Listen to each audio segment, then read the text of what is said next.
Exercise 14.1 के कुछ महत्वपूर्ण प्रश्न को देखेंगे जो प्राय बोर्ड एग्जाम में पूछे जाते हैं। तो इन प्रश्नों को तुम लोग बार बार अभ्यास करना ताकि परीक्षा में यही प्रश्न प्राय आएंगे। हाँ, संभावना इसकी ज़्यादा है तो तुम बना सको। तो प्रैक्टिस मस्ट रूप से करना। 3 प्रश्न को देखेंगे। देखो पहला प्रश्न देखो ये एक्सरसाइज का क्वेश्चन नंबर 3 है। इसमें कहता है कि निम्नलिखित बंटन एक मोहल्ले के बच्चों के दैनिक जेब खर्च दर्शाता है। माध्य जेब खर्च 18 रुपया है तो लुप्त बारंबारता ज्ञात कीजिए। तो इसमें जो लुप्त बारंबारता है, हाँ, जो F से लिखा हुआ है उसका वैल्यू हमको ज्ञात करना है। तो चलो इसका सॉल्यूशन करते हैं। नए ढंग से टेबल को सजाते हैं, फिर बात करेंगे। तो देखो प्रश्न को हम ऊर्ध्वाधर रूप से लिख लिए हैं ताकि हमको कॉलम बना करके गणना करने में आसानी हो। तो ये तो प्रश्न को ही केवल लिखे हैं। प्रश्न में हमको पूछा क्या है, तो ये जो F है फ्रीक्वेंसी ये मिसिंग है। सभी तो दिए हुए हैं लेकिन 19 से 21 रुपया कितने बच्चे को मिल रहा है जेब खर्च, ये हमको पता नहीं है। और सबका पता है कि 11 से 13 रुपया 7 बच्चे को मिलता है, हाँ, ऐसे ही करके। लेकिन 19 से 21 रुपया कितने बच्चे को मिलते हैं ये पता नहीं है। तो यही हमको जानना है। और माध्य दिया हुआ है 18, तो माध्य 18 है तो यानी इस ग्रुप में है माध्य, तो उसके अनुरूप हमको F निकालना है। तो माध्य पहले तुम निर्धारित कर लो कि कौन सा विधि ज़्यादा आसान होगा। प्रत्यक्ष विधि से बनावें या पद विचलन विधि से बनावें या जो विधि से।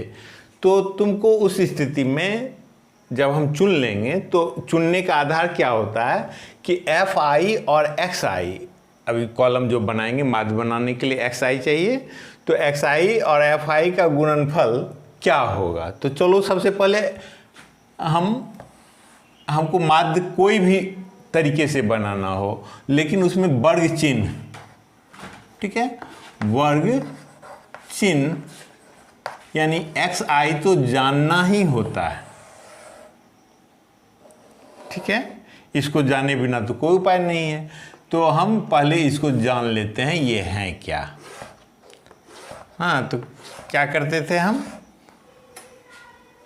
कि ये दोनों को जोड़ करके ऊपरी सीमा और निम्न सीमा को जोड़ करके 2 से भागा देते थे। तो 11 + 13 24, 24 का आधा 12। फिर ये दोनों को करके लिखें या सबसे सिंपल एक ठो तो निकाल लो और ऊंचाई देख लो। 11 से 13 या 2 लगातार उच्चतम में घटा करके 15 में से 13 गया, कितना बचा 2। तो ऊंचाई इसका 2 है पूरे, ठीक है। ये सावधानी यह बरतनी है कि देख लेना है एक नज़र में कि सभी वर्ग अंतराल की माप एक जैसी होनी चाहिए। तो इस टेबल में है तो हम जान रहे हैं माप कितना है वर्ग अंतराल का 2। तो अब हम 2 जोड़ते जाएं, 14, 16, 18, 20, 22 और 24, ये वर्ग अंतराल हैं, ठीक है। सबका जोड़ करके हम ये फ्रीक्वेंसी को जोड़ करके देखो F तो नहीं जुटेंगे, तो F के अलावे जितने थे सबको जोड़ दिए, 44 आया और उसमें F जोड़ लिए। अब हमको माध्य गणना करने के लिए जो विधि अपनावें, कल्पित माध्य विधि अपनावें या पग विचलन विधि अपनाएं या प्रत्यक्ष विधि अपनाएं, किसी से भी बना सकते हैं। तो चुनने का आधार क्या होता है कि हम देखते हैं कि कौन सा आसान रहेगा। तो कोई बड़ा संख्या तो है नहीं, इसको हम गुना कर सकते हैं। तो गुना कर लो। तो हम डायरेक्ट क्यों उतना बढ़ेंगे, हम डायरेक्ट FI XI का गणना कर लिए। चाहो तो तुम कल्पित माध्य विधि से भी बना सकते हो, दिक्कत है नहीं, ठीक है। तो चलो करके देखते हैं। तो ये कितना हुआ, 12 × 7 84, ये भी 84, 9 गुना 16 144 और 13 गुना 18 18 54 के 4 हाथ में 5 13 18 5 23 और ये तो 20F रहेंगे, है ना। और 22 पंचे 110 और 24 के 96। तो सब कुछ जोड़ करके सिग्मा FI XI हम यहाँ पर लिख लें, ठीक है। तो देखो कितने आ सकते हैं, 4 4 8 4 12 4 16 और 2496, 16 और 6 22 के 2 हाथ मेरा 2 8 2 10 8 18 18 4 22 3 25 और 25, इसको तो जोड़ना नहीं है, 25 1 26 और 9 35 5 हाथ में रहा 3 3 1 4 2 6, ये तो जुड़ेंगे नहीं, इसको घेर करके रखो। 6 1 7 और 752, ठीक है। और ये तो जुटे नहीं थी, इसको लिख लेंगे 20 + F, ठीक है। तो हम प्रत्यक्ष विधि के लिए ये गणना कर लिए, तो उसके लिए सूत्र क्या है, हाँ, सूत्र क्या है, माध्य बराबर सिग्मा FI XI बटे सिग्मा FI। माध्य कितना, माध्य दिया हुआ है 18, तो 18 बराबर 752 प्लस 20F बटे सिग्मा FI 44 + F, तो 44 + F, हाँ। या चलो इसको कोना कोनी गुना कर लो, तो 18 चौका 72 के 2 और हाथ में रहा 7, 18 चौका 72 7 79 प्लस 18F = 752 प्लस 20F। अब F में हमको एक समीकरण मिल गए जिससे हम सॉल्व करके F का मान जान जाएंगे। तो 792 माइनस 752 बराबर 20F माइनस 18F। ये कितना घट करके हुआ 40, और यहाँ दायां में आया 2F, इसलिए F = 40 बटे 2, यानी कितना 20। हमको यही पूछा था कि ये है कितना, तो F का मान कितना आया, 20 आया। यही हमारा आंसर होगा, ठीक है। और एक महत्वपूर्ण सवाल देखते हैं। ये देखो एक्सरसाइज का क्वेश्चन नंबर 5 है। कहता है कि किसी फुटकर बाजार में फल विक्रेता पेटियों में रखे आम बेच रहे हैं। इन पेटियों में आमों की संख्या भिन्न भिन्न थी, तो पेटियों में संख्या के अनुसार आमों का बंटन निम्नलिखित था। ये जो सारणी देख रहे हो, ये बंटन सारणी दिया हुआ है। हमको उसके बाद कह रहा है कि एक पेटी में रखे आमों का माध्य संख्या ज्ञात कीजिए। आपने माध्य ज्ञात करने की किस विधि का प्रयोग किया है, तो माध्य ज्ञात कर लेंगे और किस विधि का यूज करेंगे वो विधि का नाम लिख देंगे, ठीक। देखो प्रश्न कह रहा है कि आमों की पेटियों में कितने आम रखे हुए हैं। पेटियों की संख्या है कि अलग अलग पेटियों में आमों की संख्या अलग है, हाँ, कि 52 से 50 से 52 आम में रखे गए पेटियों की संख्या, फिर से बोलना पड़ेगा, ये तो लिख भी नहीं किए।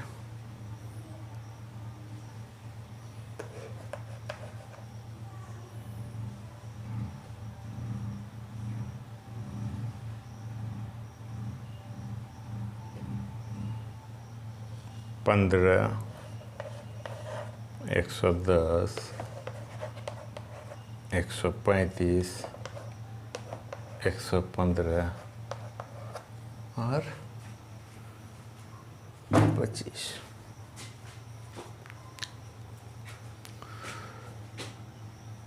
तो प्रश्न में हमको माध्य निकालना है क्या कि आमों की पेटी है जिसमें अलग अलग आम रखे हुए हैं। हर कुछ पेटी में कम आम हैं, किसी में ज़्यादा आम हैं।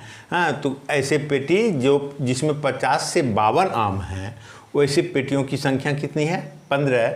और कुछ पेटियां हैं जिसमें 53 से 55 है, वह 110। ऐसे ही ये सारे दिए हुए हैं।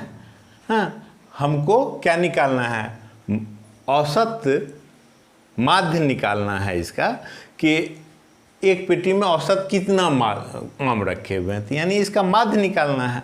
तो माध्य निकालने के लिए हमको वर्ग चिन्ह तो चाहिए ही चाहिए, चाहे विधि कोई हो। तो पहले हम वर्ग चिन्ह बना लेते हैं और फिर फैसला करेंगे कि हम कौन सा विधि यूज करेंगे। ठीक है, तो वर्ग चिन्ह तो हमको हर स्थिति में चाहिए। और फिर तुम्हारे पास 3 टूल्स हैं, 3 में से कोई टूल्स के द्वारा उसको खोलेंगे। तो वर्ग चिन्ह यानी इनका नेता ना, तो इसका नेता चुनने का तरीका क्या है कि दोनों को जोड़ करके 2 से भागा दे दें, यानी उसके ठीक बीच में 50 और 52 के ठीक बीच में जो होगा वही नेता होगा। तो ऐसे भी मुजबानी कर सकते हो, समझ में आता है। 51 होंगे, ऐसे जोड़ लो, 102 का आधा 51। ठीक है, अब फिर इसको जोड़ेंगे, फिर करेंगे। तो देख ही रहे हो डिफरेंस कितना है, 2 का हर जगह 56 से 58 2।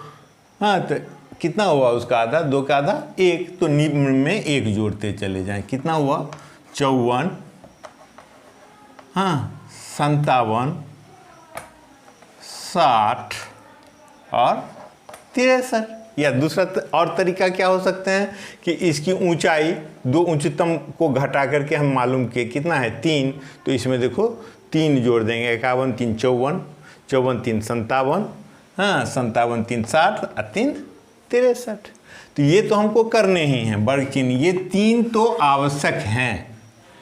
अब तुमको फैसला करना है FI XI करेंगे, तो ये है ना, हमको बार बार रफ में जाना पड़ेगा, कैलकुलेशन थोड़ा सा महंगा होगा ना, थोड़ा कठिन होगा। तो हम या तो कल्पित माध्य विधि बनावें या उससे भी आसान पग विचलन विधि।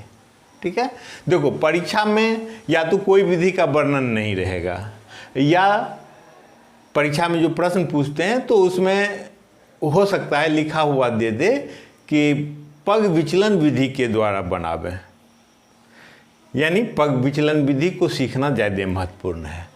तो पग विचलन विधि से ही इसको बना करके देख लेते हैं, आसानी भी रहेगा, हमको कैलकुलेटर की ज़रूरत नहीं होगी, यानी हमको रफ में जाने की ज़रूरत है ही नहीं। तो उसके लिए हम पग विचलन के लिए UI निकालते हैं, जहाँ UI क्या होता है? UI होता है XI माइनस A/H।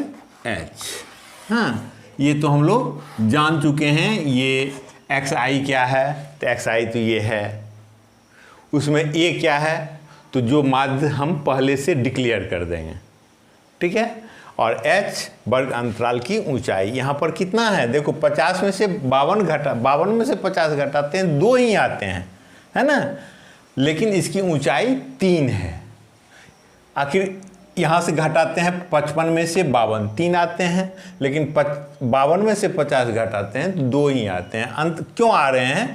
तो ये जो है अतिव्यापी नहीं है, अनतिव्यापी है। यहाँ 52 पर ख़त्म होता है, 53 से शुरू होता है, और प्राय हिसाबों में ये दोनों मिलते जुलते थे। तो यहाँ पर तो मिल नहीं रहे हैं, तो ऊंचाई तो 3 माना जाएगा, जो उच्चतम। इसलिए हम बतलाए थे कि लगातार उच्चतम या 2 लगातार निम्नतम को घटा के देख लो, वही एक्यूरेट ऊंचाई को बतलाएंगे, चाहे वह किसी भी रूप में लिखा हुआ हो, वर्ग अंतराल अतिव्यापी में हो या अनतिव्यापी में, तुमको स्पष्ट वो बतला देगा।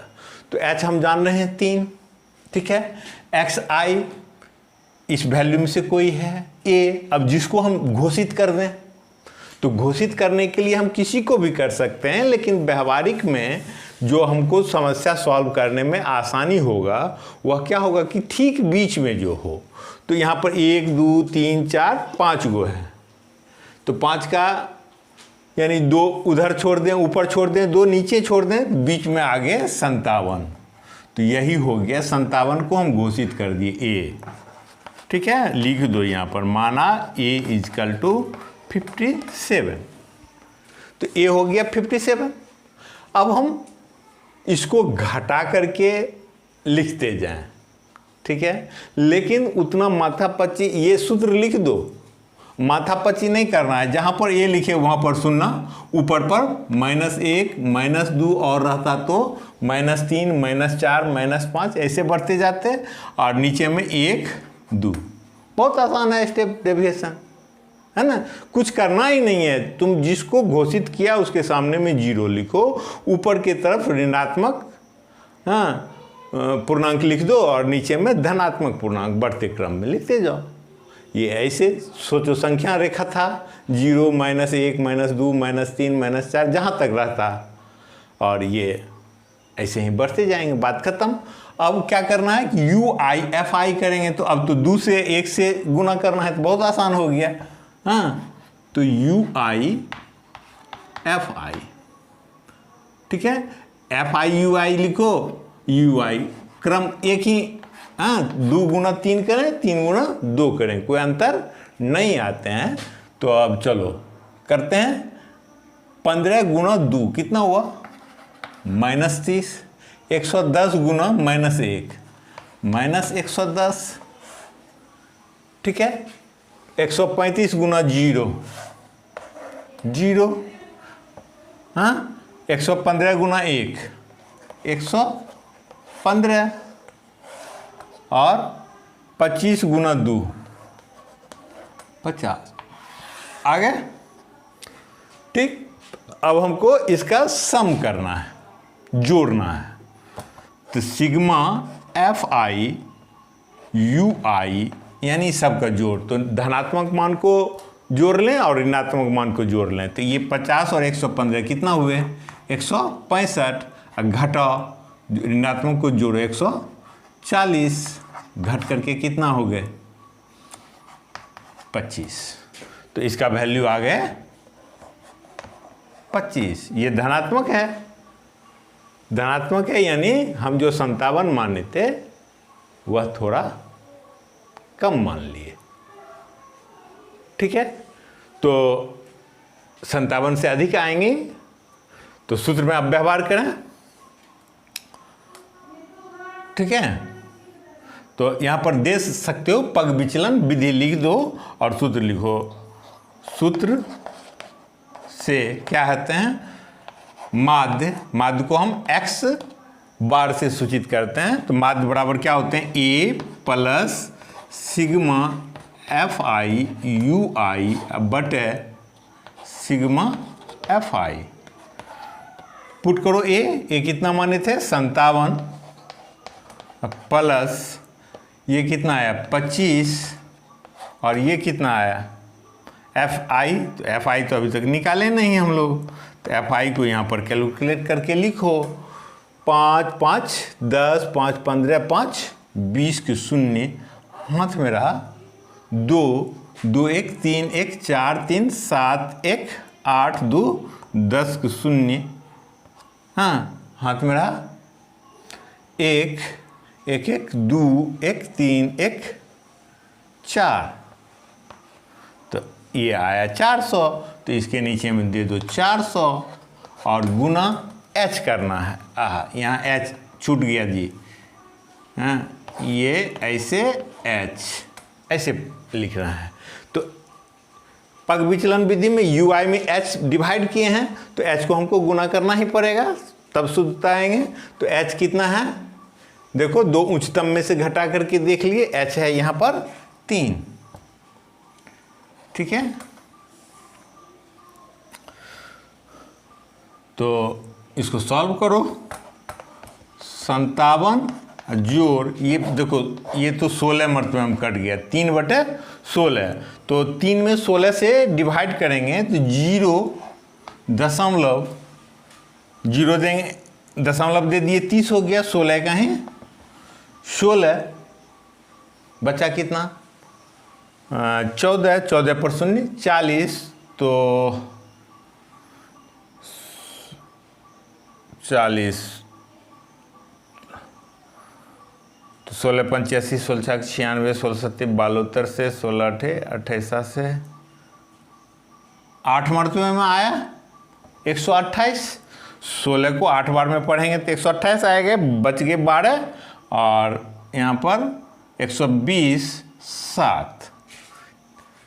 ठीक है, तुम इसको भागा दोगे 3 से 16 से तो इतना आ जाएंगे 0.187। ये आ गए। 3 अंक हम निकाल लेंगे। हम 2 अंक का जब आंसर देना हो तो हम 3 अंक दशमलव में निकालते हैं ताकि देख सकें कि ये तीसरा अंक है क्या। तीसरा अंक 7 है तो बाईं ओर 1 हम जोड़ देंगे तो बराबर, पहले तो लिख लो 57.187 यानी 57.17 को हटाए तो बाईं ओर 1 जोड़ लेंगे, 8 1 9, तो 57.19 हमारा क्या है, माध्य है। यानी औसत पेटियों में रखे गए औसत आम की संख्या कितनी है, 57 है। तो यही चीज़ हम हिंदी में लिख सकते हैं, पेटियों में रखे गए औसत आमों की औसत संख्या कितना है, 57.19। ठीक है, एक और प्रश्न देखते हैं। क्वेश्चन नंबर 9 देखते हैं। यह भी बहुत ही महत्वपूर्ण प्रश्न है, परीक्षा में बार बार पूछे जाते हैं। तो इसमें कहता है निम्नलिखित सारणी 35 नगरों की साक्षरता दर प्रतिशत में दर्शाती है, माध्य साक्षरता दर ज्ञात कीजिए और सारणी दिया हुआ है। तो इसको सॉल्व करना है। तो फिर से हम इसको क्या करेंगे, सारणी को अपने तरीके से ऊर्ध्वाधर रूप में दर्शाएंगे, फिर देखते हैं। चलो, प्रश्न को हम ऊर्ध्वाधर तरीके से लिख लिए हैं ताकि कैलकुलेशन में आसानी हो। तो देखो, ये तो प्रश्न ही है, ठीक है, और हमको माध्य निकालना है। तो एक चीज़ तो निश्चित रूप से चाहे जो भी हो सभी विधि में निकालना होता है, वह क्या है, वर्ग चिन्ह, यानी इस वर्ग अंतराल का नेता। तो हम वर्ग चिन्ह तो निकाल लेंगे और फिर सोचेंगे कौन सा विधि से करें। हाँ, तो दोनों को जोड़ करके 2 से भागा देना है तो 55 और 45 मिलकर के कितने हो जाएंगे, 110 60 नहीं 145 से 55 है, 100 हुआ तो 100 का आधा 50। ठीक है, या तुमको बोले थे कि डिफरेंस देख लो, डिफरेंस कितना है दोनों में, 10 का और 10 का आधा 5 होते हैं, तो न्यूनतम में जोड़ दिए 5, 50 हो गए। फिर अब तो सब में 5 ही जोड़ना है, तो 55 5 60 हुए, 65 5 70 हो गए, 75 5 80 हो गए और 85 5 90 हो गए। तो वर्ग चिन्ह बनाना कठिन नहीं है, तुम जिस ढंग से बनाओ। तो वर्ग चिन्ह बना लिए। अब हमको सोचना है कि हम कौन सा विधि का यूज करें। ये क्या है, ये है FI, और वर्ग चिन्ह को हम क्या सूचित करते हैं, सूचित XI से। तो FI XI क्या गुना करना ज़्यादा आसान है, तो ये आसान भी है, कोई दिक्कत खास है नहीं।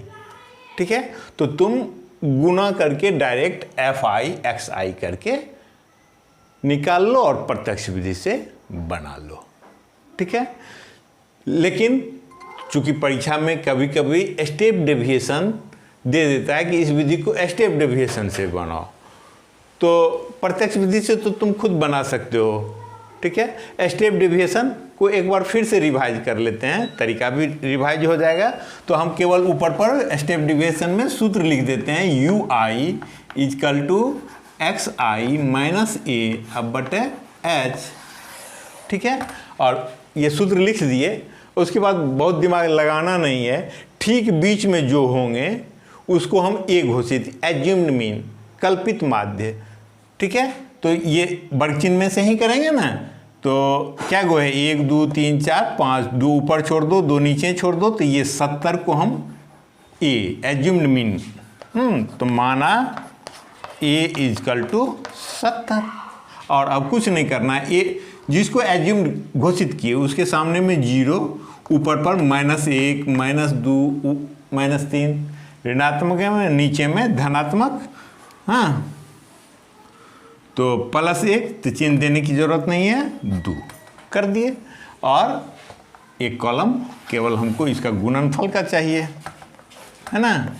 तो गुणनफल कर लो, क्या चीज़, FI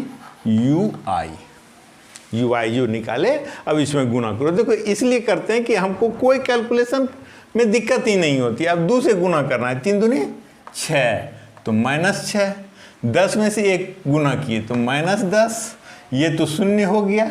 हाँ, एगो तो कॉलम को शून्य कर दिया और झंझट ही खत्म हो गया। 8 इकाई 8 और 3 दूनी 6, तो sigma FI UI is equal to, अब देखो 10 6 16, माइनस में 16 आया और हाँ अब 8 6 14, प्लस में 14 आए हैं, तो यानी घटाएंगे तो -2 हमको बचेगा। तो ये हो गए हमारा -2, है ना। अच्छा, हमको ये नीचे में लिख लो, माना ये इजकल टू 70। अब इसको जोड़ कर लें, सिग्मा FI हमको चाहिए तो इसको जोड़ें, 10 3 13 11 24 8 32 3 35।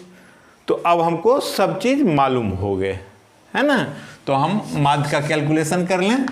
सूत्र से x बार, हाँ माध्य को x बार से सूचित करते हैं, तो x बार बराबर a plus sigma FI UI बटे sigma FI into h। h इसमें कितना है, 2 उच्चतम को घटा करके देख लें, 65 में से 55 गया 10, ठीक है। ये भी लिख दो, यहाँ h इजकल टू कितना 10 लिख दो, ताकि वहाँ मान पुट करने में अब तुमको सब मालूम है। ये कितना 70, ठीक है, प्लस ये कितना -2 और ये कितना 35, ये h कितना 10, तो 10 से काट दो, 10 को 5 से 2 और ये 7, तो हो गया 70 प्लस 70। ये देखो ये माइनस में रहेंगे और प्लस माइनस माइनस हो जाएंगे, -4/7, तो 70 घटाओ 4/7 को दशमलव में कन्वर्ट कर लें तो 0 है ना, दशमलव दिए थे 40 हो गया, 7 × 5 = 35, बचा 5, 7 × 7 = 49, बचा 1, यानी 10 एक ही मर्तबे में लगेगा। तीसरा अंक 1 है तो कोई फर्क नहीं पड़ता है, तो अब हम यहीं पर छोड़ देते हैं। और 70 में से हाँ 0.57 घटाएंगे तो कितना हो जाएगा 69.43, यही हमारा आंसर हो गया, ठीक है। तो इतना ही प्रतिशत इसको हम लिख देंगे। अतः साक्षरता की प्रतिशत दर कितना है, 59.43% है, ठीक है। ये तीनों ही प्रश्न बहुत ही महत्वपूर्ण हैं जो परीक्षा में पूछे जा सकते हैं, इसलिए इसको बार बार अभ्यास करके हाँ प्रैक्टिस में ले आओ, ताकि तुम गलती ना करो, और एक प्रश्न तो जरूर ही रहेगा। हमारे चैनल पुलनिया हाई स्कूल को सब्सक्राइब करें और नए अपडेट के लिए बेल आइकन दबाना ना